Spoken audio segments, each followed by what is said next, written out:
పట్టుకో.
మీ అందరూ మీరే మాట్లాడారు, ఎవరు ఒత్తిడి లేదు అంతే కదా.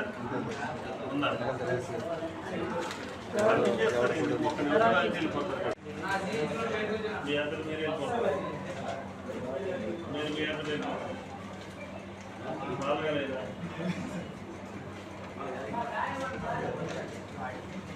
మీకు బాగలేదా?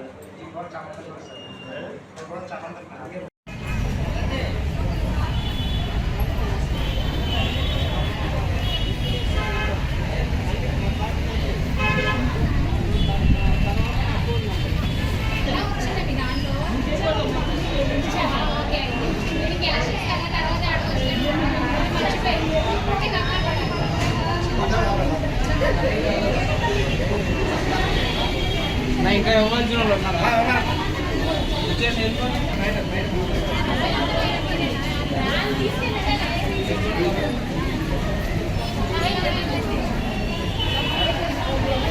ఉంటే ఇంకో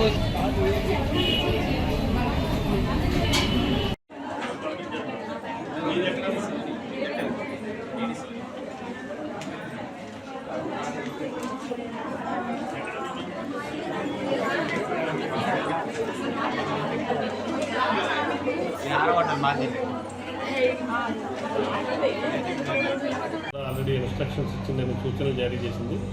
ఎవరైతే సచివాలయ సిబ్బంది ఉన్నారో, వార్డు కార్యదర్శులు ఎవరైతే ఉన్నారో వాళ్ళకి లాగిన్స్ క్రియేట్ చేయడం, యాప్ డౌన్లోడ్ చేసుకోవడం, ఈ అమౌంట్ వాళ్ళకి మేము డిస్ట్రిబ్యూట్ చేయడం చేసి సచివాలయం దగ్గరికి లబ్ధిదారుల్ని పిలిపించుకుని అక్కడ వీళ్ళకి ప్రతి నెల ఏ విధంగా అయితే ఇస్తున్నామో పెన్షన్, ఆ పెన్షన్ సచివాలయం దగ్గర సచివాలయ కార్యదర్శుల ద్వారా పంపిణీ చేయడం జరుగుతుంది. రాజీనామా ఇచ్చిందండి. వాలంటీర్స్తో కాకుండా మా దగ్గర ఉన్నటువంటి సచివాలయ స్టాఫ్ని వినియోగించుకుని సచివాలయ స్టాఫ్ దగ్గరికి, అంటే సచివాలయాల దగ్గరికి ఇప్పుడు లబ్ధిదారులు ఎవరైతే ఉన్నారో పెన్షనర్స్ వాళ్ళు రావాలి. వాళ్ళకి అక్కడ మేము పెన్షన్ డిస్ట్రిబ్యూట్ చేస్తాం. అది కూడా 3వ తారీఖు నుంచి సచివాలయం దగ్గర ఇస్తాం. అంటే ముక్కుముడిగా వేస్తే తీసుకోవచ్చా సార్? ఒకేసారి పెద్ద ఎత్తున వాళ్ళు స్వచ్ఛందంగా రాజీనామా చేస్తున్నామని చెప్పిన తర్వాత దానికి మనం నిబంధన విధించలేము కదా. వాళ్ళు మా అంతటా మేము రాజీనామా చేస్తున్నామని చెప్పేసి అన్నారు. కాకపోతే ఇష్టపూర్వకంగా చేస్తున్నారా లేదా అన్నది మనం క్రాస్ చెక్ చేసుకోవాలి. అవన్నీ కూడా మనం అడగడం జరిగింది. వాళ్ళు స్వచ్ఛందంగానే వాళ్ళు ఇష్టపూర్వకంగానే ఇస్తున్నామన్నారు. దాని రూల్స్కి అనుగుణంగా మేము చూసి తదుపరి చర్యలు తీసుకుంటాం. వాళ్ళు చేసే పనులు మరి ప్రత్యామ్నాయంగా మున్సిపల్ కమిషనర్ మచిలీపట్నం నేను బాపిరెడ్డి మరి ఈ రోజునే పెద్ద ఎత్తున వాలంటీర్లు వారి యొక్క పదవికి రాజీనామా చేస్తూ మరి ముందుకు వచ్చారు. వారందరి దగ్గర నుంచి కూడా మనం రాజీనామా పత్రాలు తీసుకోవడం జరిగింది. టోటల్ స్ట్రెంత్ 823 మంది.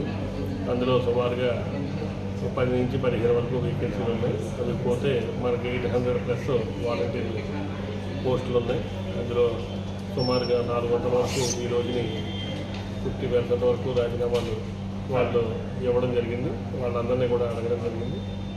వాళ్ళందరూ స్వచ్ఛందంగా ముందుకొచ్చి రాజీనామా చేస్తున్నామని చెప్పి చెప్పడం జరిగింది. కాబట్టి అవన్నీ కూడా ఒకసారి పరిశీలన చేసి తదుపరి చర్యలు తీసుకుంటాం. ఈ కొత్త పెన్షన్లు సమాధానం చెప్తారండి. మేమైతే చెప్పాల్సిన అవసరం లేదు. ఎలక్షన్స్ వైజ్గా 3 పార్టీలు కలిసి చేయడం రాజకీయం వేరే అయితే జగన్ గారి పొత్తు ఆయన ఒక్కళ్ళే వస్తున్నారు. ఆయన రాజకీయ పరంగా కానీ ఆయనకు సపోర్ట్ వేరే ఇతర పార్టీలతో ఏమీ లింక్స్ పెట్టుకోలేదు. వేరే 3 సీఎంలు ఏంటండి, 3 కలిపి రావడం ఏంటండి? రాజకీయం అంటే ఎవరిది వాళ్ళు చేయాలి. అలా చేయలేనప్పుడు రాజకీయాన్ని వదిలేసుకోవడం మంచిది అనిపిస్తుంది. మరి నీ ఉద్యోగానికి వాళ్ళకి సంబంధం ఏంటి? నా ఉద్యోగానికి రేపొద్దున జగన్ గారు వస్తేనే మా భవిష్యత్తు ఉంటుంది కదండి. జగన్ గారు పెట్టిందే కదా. రేపొద్దున మేము ప్రజలకి ఈ పార్టీ పరంగానే చేసాము అని ఇప్పటికే ప్రచారం చేస్తున్నారు. మేము ఏ పార్టీ గురించి మేము ఆశించలేం. ప్రతి ఒక్క పార్టీ వాళ్ళకి ఇళ్ళకి వెళ్ళాము, వాళ్ళకి సంక్షేమాలు అందించాము, అన్నీ చేసాము. కానీ ఈరోజు ఆ 3 వాళ్ళు కేంద్రం దగ్గరికి వెళ్ళి వాళ్ళు తీసుకొచ్చిన దాన్ని బట్టి మేము వాళ్ళ నుంచి వచ్చే ఒత్తిడిని తగ్గించుకోవడం కోసం రాజీనామా చేశాం. అండగట్టట్లేదండి. వాళ్ళకంటూ ఒక కంప్లైంట్ అనేది వస్తుంది కదా, వీళ్ళు వాలంటీర్స్ అందరూ ఇలా పార్టీ తరఫున చేస్తున్నారు అన్న కంప్లైంట్ అనేది వచ్చిందని తెలిసింది. ఆ ఉద్దేశంతో మేము ఇంకా ఇచ్చేస్తున్నాం. మీరు చదువుకున్నారు కదా, చేసాను, MBA చేశాను. మరి ఇంకేంది? ఇప్పుడు ఎలక్షన్ టైంలో ఎలక్షన్ కమిషన్ కొన్ని నిర్ణయాలు తీసుకుంటుంది. తీసుకుంటాం. మరి దానికి నువ్వు పార్టీకి సంబంధం ఉంది? మీ ఉద్యోగం రాజీనామా చేయాల్సిన పని ఏముంది? ఇప్పుడు బయట అలా అనబట్టే కదా మేము తీసుకుంటున్నాం, లేదంటే మేము తీసుకోం కదా. ఆ నిర్ణయం అంటే ఒకళ్ళు తీసుకున్నారంటే అది తప్పవద్దు, కానీ మొత్తం అందరూ అదే నిర్ణయం తీసుకోరు కదా. అంటే చదువుకున్న వాళ్ళు కూడా అలా? మేము మాకేమీ వేరే ఉద్దేశం లేదండి. మీరంతా చదువుకున్న వాళ్ళు, మీరంటే మీరు కదా, మీరంతా. ఇప్పుడు ఎలక్షన్ వచ్చినప్పుడు ఎలక్షన్ కమిషన్ కొన్ని నిర్ణయాలు తీసుకుంటే దాంట్లో భాగం అది. అది మరి మీరు చదువుకున్న వాళ్ళు కదా రాజీనామా చేస్తుంటే?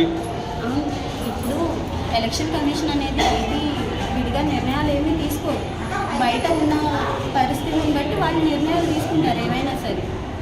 దాన్ని బట్టి మేము ఇలా చేస్తున్నాం. అంటే న్యాయంగా లేదనిపిస్తుంది నాకైతే. రాజీనామా చేశామంటే ఎందుకంటే మేము ప్రజలకి పెన్షన్ ప్రతి గడపకి వెళ్ళి అందిస్తున్నామండి. తెల్లవారుజాము 4 గంటలకి పెన్షన్ కానీ ఏమైనా పథకాలు కానీ ప్రతి గడపకి వెళ్ళి అందిస్తున్నాము. ఏ నిస్వార్థం లేకుండా ఇలా చేస్తుంటే ఉమెన్ ట్రాపింగ్ చేస్తున్నారు, డేటా తీసుకెళ్ళి చోరీ చేస్తున్నారు అని చెప్పి అంటున్నారు. ఇవన్నీ మేము చేయట్లేదని నిరూపించుకోవడానికే మేము వాళ్ళ అన్నమాటలు మేము ఎందుకు పడాలి అని చెప్పి మేము నిజాయితీగానే చేస్తున్నామండి. ప్రతి గడపకి ప్రతి పథకాన్ని అందిస్తున్నాం. మేము ఏ తప్పు చేయట్లేదండి. ఈరోజు మేము పెన్షన్ ఇవ్వట్లేదని ప్రతి అవ్వాతాత వచ్చి మమ్మల్ని అడుగుతున్నారు. మాకెవరు ఇస్తారు, లేవలేని ముసలోళ్ళు కూడా ఉన్నారు కదా, మాకెవరు తెచ్చిస్తారు ఈరోజు అని చెప్పి అడుగుతున్నారు. అయినా మా వల్ల కాదమ్మా, మీకు ఎవరిస్తారు వాళ్ళ దగ్గరికి వెళ్ళి అడగండి అని చెప్పి మేము తీసుకొచ్చి కమిషనర్ గారికి లెటర్ ఇవ్వడం జరిగిందండి. జగన్ గారి గురించి మేము ఎంత దూరమైనా వెళ్తామండి. మేము స్వార్థంగానే పనిచేస్తాం, నిస్వార్థంగా అయితే ఏం చేయట్లేదండి.